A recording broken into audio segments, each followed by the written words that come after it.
That's such an interesting perspective for people who haven't served. The idea that you feel like you're missing out on it, or, and I appreciate your honesty, saying that it was fun, or saying that it's easier than civilian life. Yeah, it's the first thing. Like I transitioned out of the military in a contractor with a Central Intelligence Agency, and it was a smack in the face because, call it a brotherhood, call it tribe, call it whatever you want. I had a great run with amazing human beings. What I noticed when I went from the military to waking up in an air mattress in an apartment in San Antonio is civilian life sucks. Where do you go for connectivity, for tribe?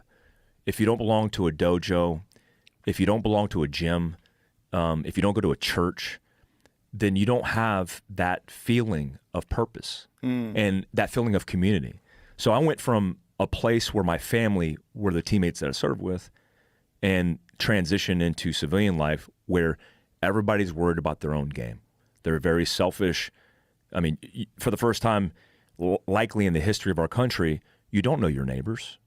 You don't know who's in the apartment next door to you. You're escaping trying to even interact with those people, and it's fucking depressing. So I thought the military experience for me was easy.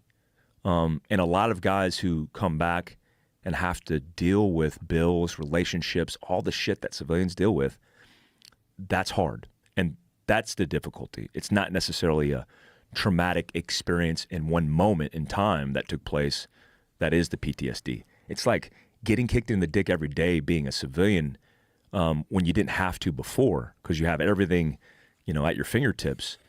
That would give you PTSD if you didn't have it.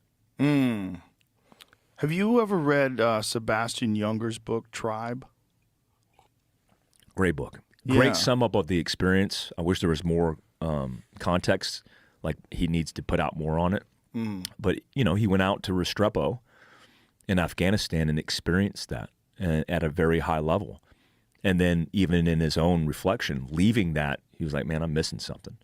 And, societally, I think profoundly, likely a lot of the issues we're dealing with, depression, suicide, drug overdoses at a record high, are caused because of that lack of purpose, that lack of tribe. And maybe in a way, all the guys like myself, Evan Hafer, we're all trying to pick up our own tribes in our own way. I mean, that's certainly why I started my company. No, I think there's definitely something to that. And there definitely seems to be this thing that happens to a lot of guys when they get out of the military.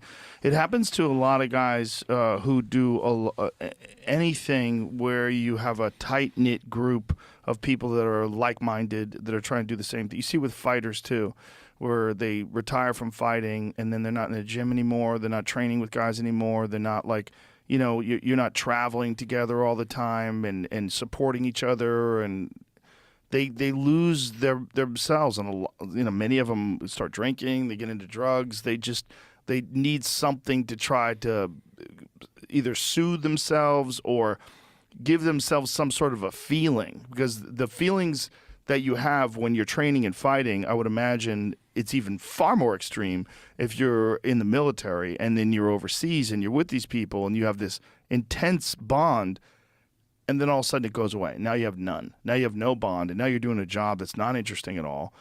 You're just getting paid. You're bored as fuck. You're watching TV. You're drinking beer, and you're like, what am I doing? Like, what is life?